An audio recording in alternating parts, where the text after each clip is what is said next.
ওই যে দূরে ব্রিজ ব্রিজ দেখা যাইতেছে, দেখছো? এটা আমাদের ব্রিজ। আর এটা নদী, দেখো কত সুন্দর। ওইটা গাঙ্গের ওপার, আর আমি এখন দাঁড়ায় রয়েছি এখানে নদীর এপারে।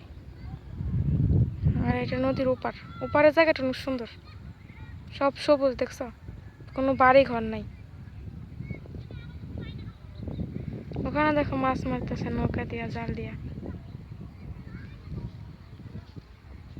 দেখো এটা আমাদের এপার, এপারের এলাকা, আমাদের এলাকা। এটা কোনো বাড়ি ঘর নেই, দেখো।